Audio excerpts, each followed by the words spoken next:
오늘 하나님의 말씀은 로마서 12장 9절 말씀 함께 읽겠습니다. 사랑에는 거짓이 없나니 악을 미워하고 선에 속하라. 아멘. 이번 시간은 예수님은 누구신가 8번째, 예수님은 사랑이시다의 2번째 파트, 자기 부인입니다. 자기 부인. 지난 시간에는 예수님 사랑이시다 첫 번째로 했죠.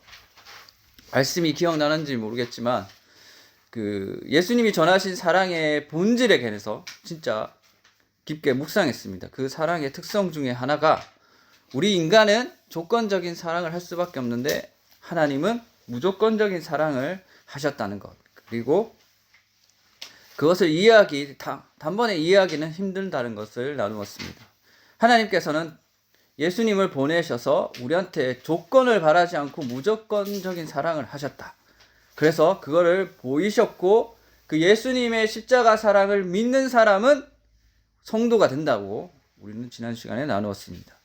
그리고 또 그러한 사랑을 깊이 깨닫는 자일수록 이전에는 불가능했던 용서를 하게 되고 사랑의 삶을 실천하게 된다는 것을 나누었습니다. 그 예로 알코올 중독에 빠진 아빠가 나중에 돌아와서 목사님이 되셨고, 또한 예수님을 배반했던 베드로가 순교의 자리로 갔고, 또 전쟁 원수를 용서했던 루이스 잠페린의 이야기를 우리는 나누었습니다. 오늘은 그 사랑의 2번째 시간으로 사랑이 어떻게 우리 삶 속에서 역사하며 또 변화를 이루는 것에 대해서 함께 나누고자 합니다. 제가 이 말씀을 준비하면서 2가지 본문에 대해서 깊이 묵상했어요. 그게 뭔가 하면 오늘 읽었던 로마서 12장하고 고린도전서 12장, 이 2개를 이제 비교하면 비슷한 점이 있어요.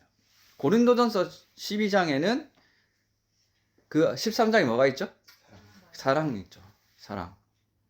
그리고 로마서 12장은 뭔가 하면 앞에 교리가 이제 우리가 배웠잖아요. 어려운 교리를 배우고 나서 성령 받고 어떻게 살아야 되는가, 그거에 대해서 얘기하고 있거든요. 그래서 이걸 묵상을 하면서 단순히 우리가 예수님을 믿고 사랑하는 것으로 끝나는 게 아니라 뭔가 조금 더 있구나라는 것을 알게 되었습니다.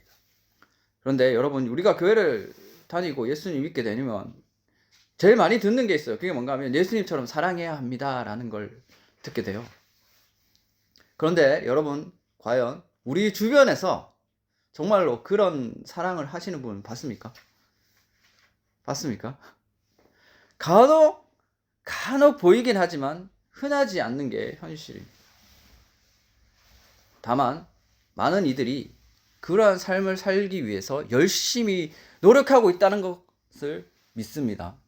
우리 전부 다 예수님의 사랑을 실천하기 위해서 우리 눈에는 안 보일지라도 자기만의 열심히 있다는 것을 믿고 싶습니다.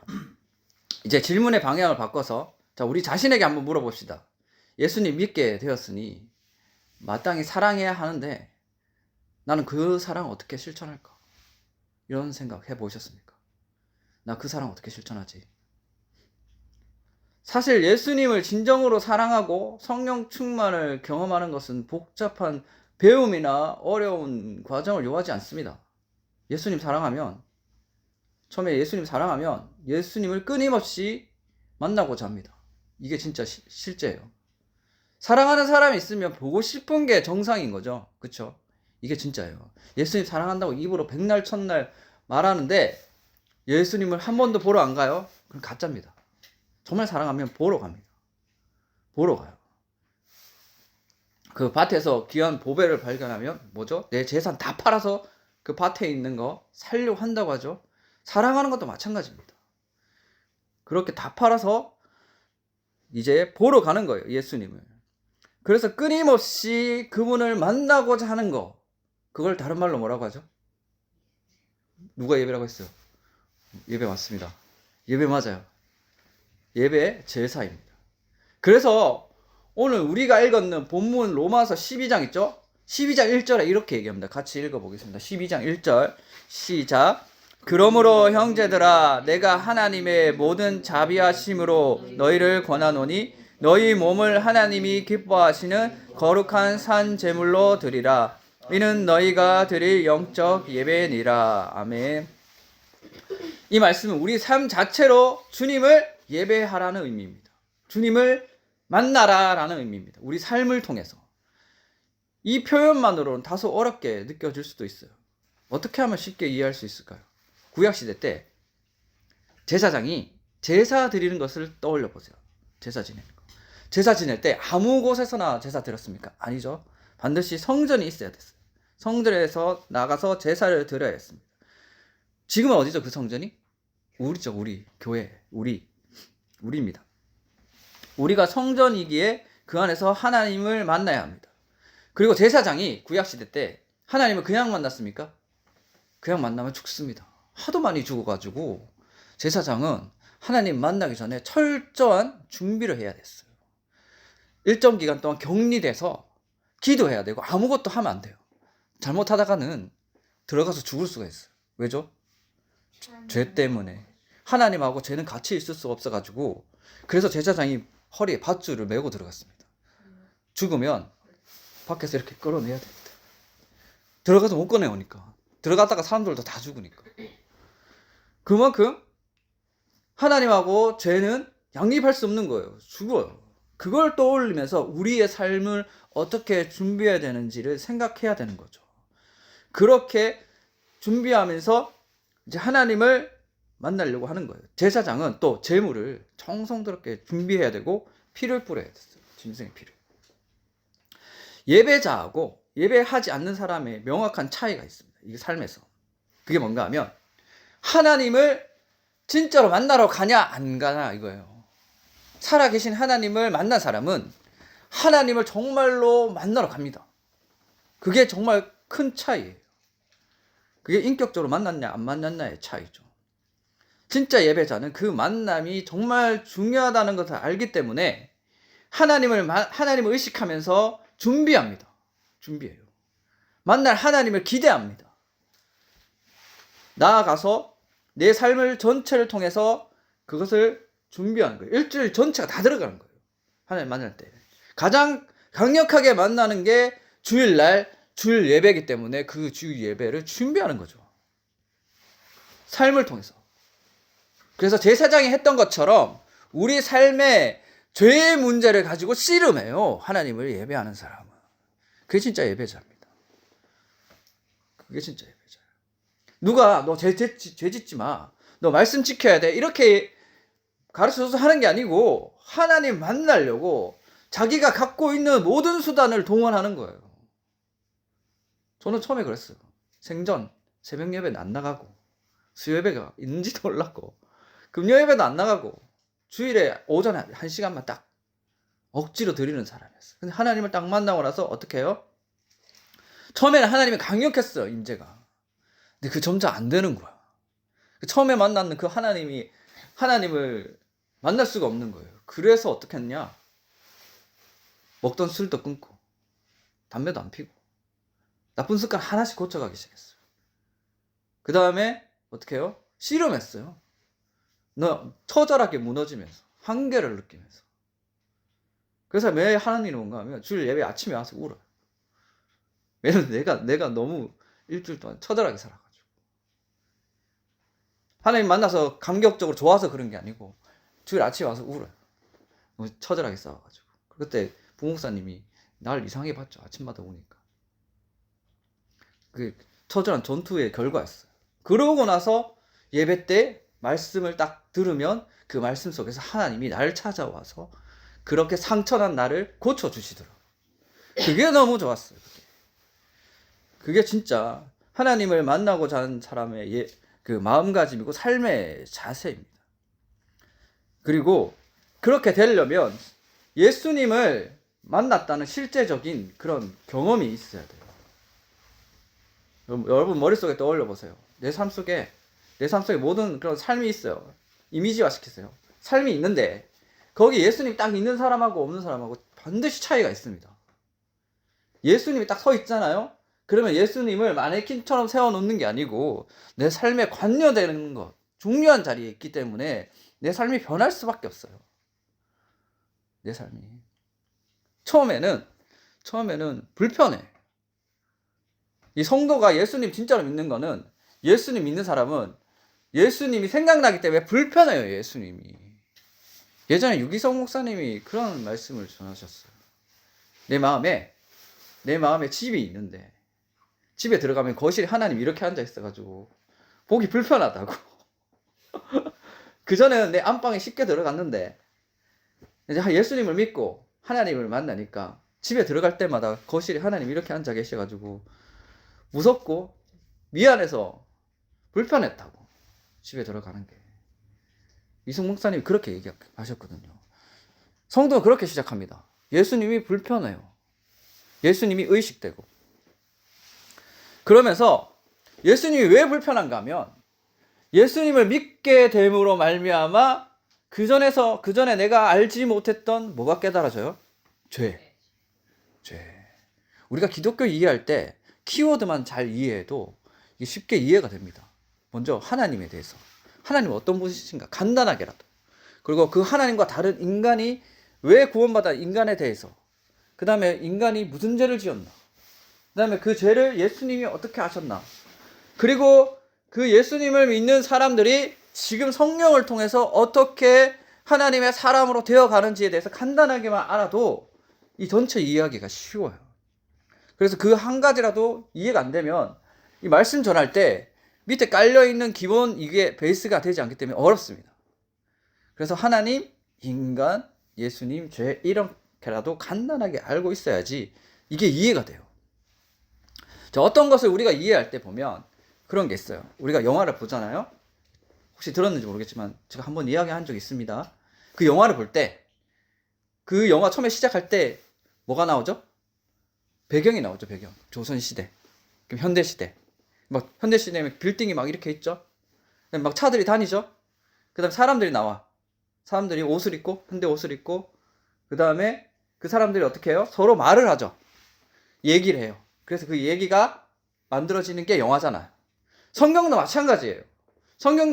어떤 사람들이 어떤 배경에서 그 사람들이 서서 무슨 얘기를 하고 있냐, 그 얘기를 통해서 나는 어떻게 저거를 이해를 하는가를 보면 우리가 이해할 수 있어요. 그걸 다시 우리한테 가져와서 우리는 지금 어떤 시대에 살고 있는지 아십니까? 지금 이 세상이 그걸 알아야 돼요. 이 세상이 어떤 세상인지. 이 세상은 하나님이 없는 세상이다. 이 세상은 자기 마음대로 사는 세상이다. 이 세상에 서 있는 사람들이 하는 얘기 속에는 예수님이 없다. 심각한 거는 교회 다니는 사람도 예수님이 없다 얘기하는 속에 그렇게 사람들이 도시에서 서서 그런 얘기를 해요. 그러면 우리가 그걸 쳐다보고 뭘 느껴야 돼? 세상이 망해가고 있다. 세상이 망해가고 있다. 나는 그 망해가는 세상에서 그 사람들과 똑같이 살면서 망해가다가 예수님이 나한테 은혜를 베푸셔서 날 찾아왔고 나를 구원해 주셨다. 그러면 그런 세상에서 빠져나오겠죠. 이렇게. 그냥 안 빠져나와요. 그냥 안 빠져나와요. 하나님이 어떻게 하시는지 아세요? 뽑습니다. 나무 뿌리 뽑듯이. 그 만화에 보면 만다고라라고 있어요. 만화에 보면 그 인상같이 생겼는데 사람처럼 눈, 코, 입이 있어가지고 이렇게 뜯으면 와 그러는 거 있어요. 와 그러는 거서 그 약초인데 막 비명을 질러. 사람한테 뽑힐 때. 우리가 그렇단 말이죠. 우리가 세상에 박혀 있는데 우리가 세상에 박혀가지고 들어요. 이제 예수님의 말씀. 아, 예수님이 그렇구나. 예수님이 구원하러 오셨지. 그래.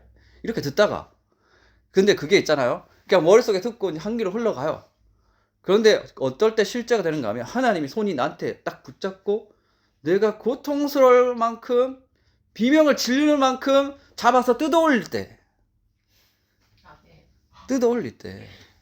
그때 실제적으로 하나님을 알게 됩니다. 막 몸부림을 치는 거예요.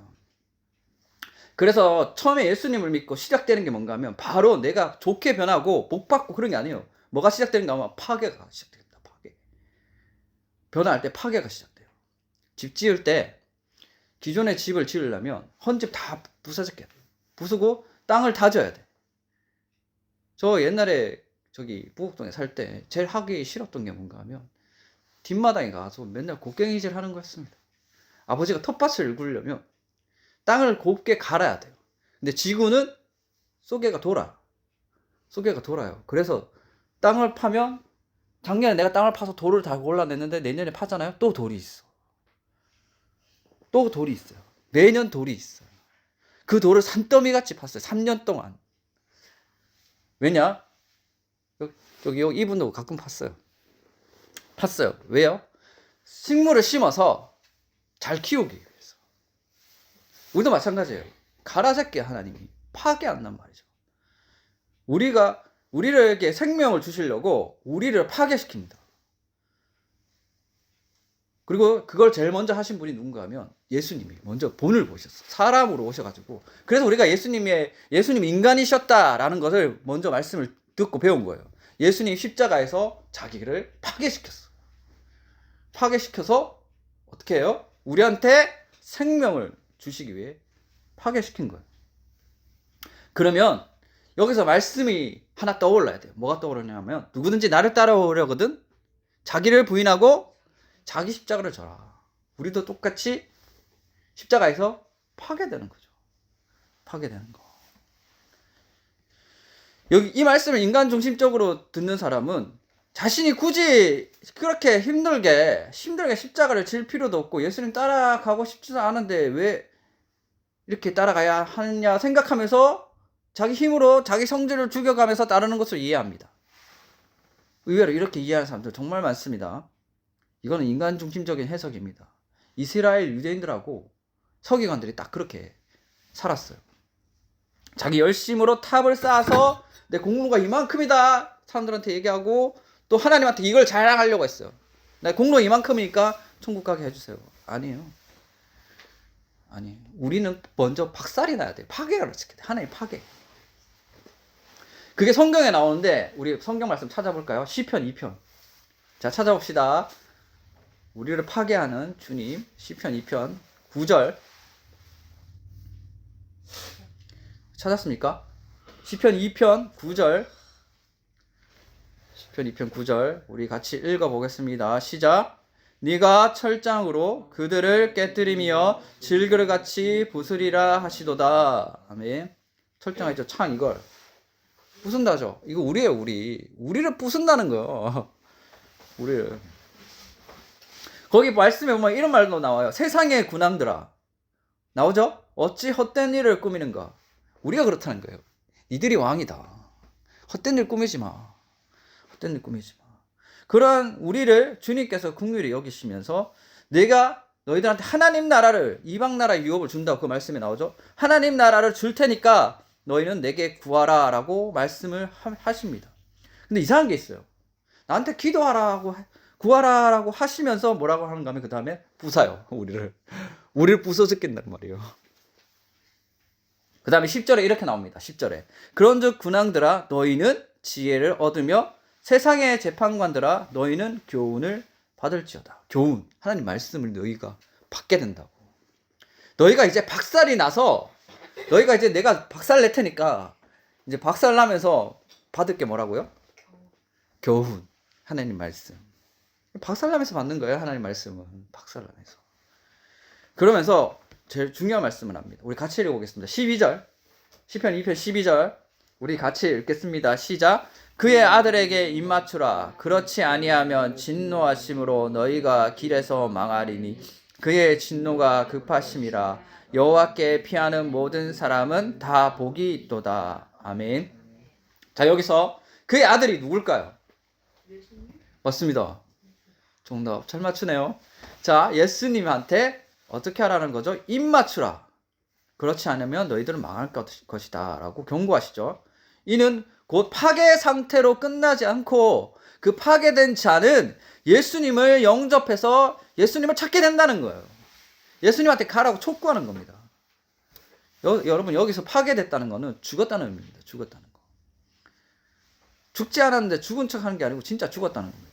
지난번에도 말씀드렸듯이 나는 죽고 예수로 산다고 했을 때 나는 죽었다는 게 단순히 내가 그렇게 여겼다는 걸로 생각하면 아니라고 했어요. 인내하고 참는 게 아니에요. 진짜 죽은 겁니다. 진짜 죽은 거. 거짓되게 이제 내가 안 죽었는데 죽었다고 믿고 이렇게 생활하는 거는 율법자들하고 하는 거 똑같아요. 그렇게 자기 열심히 내는 사람들은 교회 와서 불교, 이슬람, 힌두교 하는 거와 똑같은 겁니다. 죽었다는 거는 성령을 보내셔서 우리한테 말씀을 들이밀어서 계속해서 그 말씀 속에 있지 않는 나를 보게 해주신다는 거예요. 예수님이 우리 삶을 통해서. 그게 죽음인 거예요. 말씀을 들이밀어서 뭐라고 얘기하시는가 하면 예수님이 우리한테 너 죽었어. 너 죽은 거야. 너 이렇게 안 살잖아. 너 이렇게 안 살잖아. 너 이 말씀 속에 없잖아. 그러면서 그 말씀이 나는 그 말씀이 없는데 나는 그 말씀 속에 내 삶이 없는데 그 말씀이 계속 보여요. 그렇다는 건 뭐죠? 나는 죽었다는 거예요. 그런데 있잖아요. 처음에는 나는 그렇게 말씀을 안 지키지. 난 나쁜 놈이 뭐 이렇게 가볍게 생각할 수 있어요. 그런데 이걸 언제까지 하는가 하면 우리가 죽을 때까지 합니다. 주님이 너 죽었다고. 너 죽었다고. 그걸 계속해서 가르쳐 주시는 거예요. 그게 죄를 한 번 가르쳐 주는 게 아니고 계속 가르쳐 줍니다. 우리 인생 통해서. 죄가 뭔가 하면 다른 게 죄가 아니고 하나님 없이 염려하고 하나님 없이 나 스스로 행동하고 하나님 없이 뭐든 내가 생각하고 정의 내리고 또 그런 전체를 다 죄라고 하는 거예요. 하나님 없는 거. 그래서 그걸 말씀을 통하여 뚫고 들어와서 우리한테 보여주십니다. 말씀을. 그리고 우리한테 계속 얘기해줘요. 너 죽었어. 그게 뭔가 하면 우리를 잡고 부수고 죽음으로 넘기는 거예요. 주님이 우리를 살려주는 게 아니고 처음에는 박살을 낸다니까. 예전에 종교개혁을 일으킨 마르틴 루터라는 사람이 있었어요. 알죠? 잘? 그게 너무 심해가지고 자기한테 그게 너무 심해가지고 이 사람이 어떻게 했는가 하면 그 빌라도의 계단이라고 있어요. 그 베드로 성당에 가면 진짜로 그 빌라도가 이제 예수님한테 고난하고 핍박하면서 예수님이 올랐던 계단을 뜯어와서 그 빌라도 대성당에다 만들어놨어요. 붙였어요. 그러면서 이제 수도사들이 어떻게 하는가 하면 회개한다 하면서 무릎을 꿇어가지고 그 위를 무릎으로 올라가. 이렇게 기도하면서. 마틴 루터가 그걸 얼마나 많이 했는지 몰라요. 회개한다면서. 그리고 그 자기 회개 기도실이 있어요. 이렇게 감옥처럼 생겼어. 이렇게 밖에서 보려면 이렇게 열어가지고 봐야 돼. 거기 들어서 안 나와요. 하루 종일. 지은 죄가 많아가지고. 그리고 마틴 루터가 어떻게 생각하는가 하면 예수님 믿고 하나님 섬기는 게 너무 힘들다. 너무 힘들어 죽겠다. 이렇게 살아야 되나. 근데 수도원장 재밌는 게 뭔가 수도원장이 맨날 이렇게 창문을 보면서 그 마틴 루터를 보면서 그렇게 생각했대요. 저렇게 안 살아도 되는데 저렇게 안 살아도 되는데. 근데 마틴 루터가 언제 변했는가 하면 로마서를 강의하다가 가르치다가 의인은 믿음으로 살리라 이 말씀이 딱 믿어져가지고 가르치다가 그 다 나왔어요. 그때부터 자유를 얻은 거죠. 그 죄의 문제는 예수님이 하시는구나. 그러고 나서 있다가 그걸 알게 된 거예요. 그렇게 살고 그렇게 억지를 부리면서 살았던 삶이 나뿐만 아니고 그 당시 교회 전체가 그랬구나. 다. 가톨릭 전체가. 교회 전체가. 면죄부가 그래서 나온 겁니다. 인간의 열심이 극도로 치솟아 올라가지고 천국도 자기 멋대로 하는 그게 치솟아 올라가지고 면죄부가 나온 거예요. 돈이 좋아서 나온 게 아니라 인간의 열심이 극도로 치달아가지고 그게 나온 거예요. 면죄부가. 그래서 마틴 루터가 반박문을 붙였죠. 그래서 마틴 루터가 야고보서를 그토록 싫어합니다. 지푸라기 서신이라고 해가지고. 그 당시 시대 상황에서 가톨릭의 모습이 생각나서 야고보서가. 마틴 루터가 오해했죠. 야고보서를. 그게 아닌데. 열심이 너무 심하다 보니까. 자, 다시 돌아와서. 자, 그럼 주님이 말씀을 들이밀어서 우리한테 죄를 인식하게 하고 우리가 죄인인 걸 깨닫게 하는 자에게는 어떤 현상이 일어날까요? 우리 마음에 누가 오실까요? 그렇죠. 성령님하고 우리 마음에 원래 살았던 누가 있죠? 나하고 성령님하고 싸워요. 계속. 그게 일어납니다. 계속 일어나요. 그런데 재밌는 게 뭔가 하면 성령님이 우리한테 져주는 거지 매번. 내가 맨날 이기는 것 같아. 그런데 무서운 게 뭔지 아세요? 그걸 보여줍니다. 네가 잘못했다. 그렇게 이기는 거 아니라. 그게 죄의 인식이에요. 부모가 자식한테 용납해주는 정도로만 이제 그렇게 우리를 용납해 주시는 거예요. 깨달으라고. 그게 점점 쌓여가면 어떻게 하죠? 이제 뜯기 시작하는 거죠. 하나님이 잡아 뜯어요. 잡아 뜯어요. 어떻게 하냐고? 파괴시킵니다. 우리 삶을. 죄가 있잖아요. 하나님 말씀이 들어와서 죄를 인식하게 되면 거기서 끝나지 않습니다. 우리 삶이 이상해져요. 흔들리기 시작합니다. 우리 현실이 삶 전체가 흔들리기 시작해요. 그리고 그 삶이 전체가 흔들리면서 내 고집스러운 자아가 해체되고 파괴되고 그러면서 다시 그 밑에 깔아앉으면서 그 싹 비워지게 되는 거예요. 싹 비워지게 돼요. 어떤 목사님은 이걸 어떤 식으로 표현했는가 하면 우리가 은혜가 외부에서 들어오잖아요. 성령님이 외부에서 들어오잖아요. 우리 속에서 나오는 게 아니고 외부에서 들어오잖아요. 우리가 숨을 쉬는 거하고 똑같이 비유하셨어요. 우리가 숨을 들이쉴 때 산소를 들이쉬잖아요. 근데 나올 때 뭐가 나오죠? 이상한 산소. 그렇죠. 나쁜 게 나오는 거예요. 그러면서 우리를 속에 비워가는 거예요. 성령님이 들어와서 우리의 나쁜 것을 밀어낸다고. 우리 비워낸다. 자, 말씀 또 찾아봅시다. 그렇게 자기를 비웠던 예수님이 나타나는 말씀. 빌립보서 2장 6절에서 8절. 빌립보서 2장 6절에서 8절.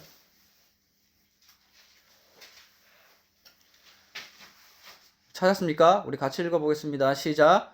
그는 근본 하나님의 본체시나 하나님과 동등됨을 취할 것으로 여기지 아니하시고 오히려 자기를 비워 종의 형체를 가지사 사람들과 같이 되셨고 사람의 모양으로 나타나사 자기를 낮추시고 죽기까지 복종하셨으니 곧 십자가에 죽으심이라. 아멘.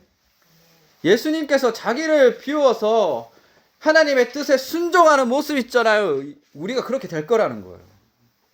우리가. 그래서 성령님이 들어와서 우리 자아하고 싸울 때 우리가 보게 되는 게 뭔가 하면 내가 이런 놈이구나. 그거 계속 생각되면 무슨 생각하는지 아세요? 나를 신뢰하지 않게 됩니다. 내 말을, 내 생각을. 점점. 그게 비워지는 거예요. 자아가 해체되는 거예요. 자아가 해체되는 거예요. 근데 의외로 이거는 제 생각이지만 똑똑하지 않은 사람들이 더 빨리 그렇게 되는 것 같아요. 똑똑하지 않은 사람들이. 똑똑한 사람들은 어떻게 하는가 하면 똑똑하네. 자, 이거 돌려서 욕하는 걸로 써먹을 수도 있어요. 똑똑한 사람들은 어떻게 하는가 하면 자기 합리화를 잘해요. 자기 합리화. 난 이래서 괜찮잖아. 이런 식으로 하면 괜찮잖아. 자기 머리를 굴린단 말이에요. 하나님 앞에서 자기 머리를 굴려요. 그러면 변화가 느린 거죠. 나는 괜찮다고. 그런데 이제 머리가 안 좋은 사람들은 빨리 알아요. 나는 인식하면 안 되겠구나. 나는 믿으면 안 되겠구나. 나는 믿을 존재가 안 되는구나 라는 거를 깨달으면서 어떻게 돼요? 그게 비워지는 거예요. 내가 비워져요. 전 이 말씀 묵상하면서 그것도 떠올랐어요. 하나님이 창세기에서 이렇게 세상을 창조하실 때 공허한 세계 있죠. 텅 비어있는 세계. 빛이 있으라 하고 텅 비어있는 세계에 새롭게 창조를 하시는 거죠. 성령님 와서 우리 비워내고 거기에 누구를 앉히냐? 예수님을 앉히는 거예요. 그래서 예수님이 비워진 우리 속에서 예수님이 자연스럽게 나올 때 그게 뭘로 보이냐? 사랑으로 보인다는 거예요. 그게 진짜 사랑할 수 있는 거예요. 그래서 처음에는 파괴돼서 자기 부인이 일어나야 되고 그 자기 부인을 통해서 누가 드러나냐? 예수님이 드러난다는 거예요. 예수님이 자기를 부인해서 자기를 비워서 하나님을 드러냈듯이 우리를 비워서 자기 부인을 통해서 예수님을 드러내는 게 뭐냐? 진짜 사랑이다. 예수님이 원하는 그 사랑이다라는 거예요. 그 찰스 콜슨이라는 사람이 있었어요. 예전에 미국의 닉슨 대통령이라고 있었는데 되게 유명한 대통령이죠. 그 찰스 콜슨이라는 사람이 닉슨 대통령의 오른팔이었어. 해치맨이라 불려서 완전 냉혹하고 유능한 정치인이었습니다. 수단 방법을 안 가리고 목적을 성취하는 사람이었어요. 최고 권력자였어요. 최고 권력자. 그런데 그 사건이 터져요. 워터게이트 사건이라고 혹시 아시나요? 그게 뭔가 하면 닉슨 대통령의 정당이 반대편 정당을 깔아뭉개려고 도청을 시도했어요. 도청. 그게 들켰어. 들켜가지고 다 잡혀 들어갔어요. 워터게이트 사건. 하루아침에 이 찰스 콜슨이라는 사람이 싹 망했어요. 감옥에 이제 들어가게 된 거죠. 모든 권력과 모든 갖고 있던 거 다 망하고 범죄자란 낙인 찍혀서 들어가는데 친구가 찾아와가지고 최강권을 줍니다. 그게 뭔가 하면 C.S. 루이스의 순전한 기독교. 그걸 딱 주면서 그 책과 성경을 주면서 줬어요. 근데 그 책과 성경을 통해서 이 사람이 뭘 깨달았는가 하면 자기가 교만했다는 깨달은 동시에 차에서 대성통곡합니다. 그리고 그 차에서 하나님을 영접하고 마음이 변하게 되는 거예요. 그 다음에 그 사람이 진짜로 예수 영접했다는 게 어디서 나타나는가 하면 재판장에서 모든 죄를 남김없이 사실 그대로 다 사람들 앞에서 다 고백했어요. 내가 죄를 지었다. 그 다음에 감옥에 가서 7개월간 복역했습니다. 그 감옥에 있으면서 그냥 안 있었어요. 7개월 동안 옆에 있는 죄수들, 같이 이제 있는 재소자들이 어떤 고통을 겪고 있는지 직접 체감했어요. 체감하고 나서 그 자기가 감옥에 간 게 하나님이 나한테 목적이 있다는 생각을 깨닫고 이제 그 재소자들을 위한 선교회를 만듭니다. 선교회를. 그리고 출소 후에 대규모 재소자 선교회를 세계적으로 만들어서 그 출소한 재소자들을 전도하고 복음을 전해서 새 삶을 찾게 해주는 그런 일을 평생토록 했어요. 이 사람. 다시는 정치로 안 나가고. 이게 뭔가 하면 하나님이 이 사람을 파괴시켜서 자기를 신뢰하지 못하도록 만든 다음에 그렇게 예수님의 사랑을 전할 수 있도록 만드신 거예요. 우리가 그런 경험을 겪게 된다는 거죠. 물론 이렇게 뭐 감옥에 들어갈 정도는 아니겠지만. 자, 이제 결론을 맺겠습니다. 자, 예수님을 사랑하는 우리에게 정말 그 예수님의 사랑이 전해질 때 우리는 하나님 앞에서 자기를 비우고 순종해야 하는 삶을 살아가야 되는 거예요. 예수님처럼. 우리 안에 있는 하나님의 사랑이 역사하는 방식이 이렇다는 거죠.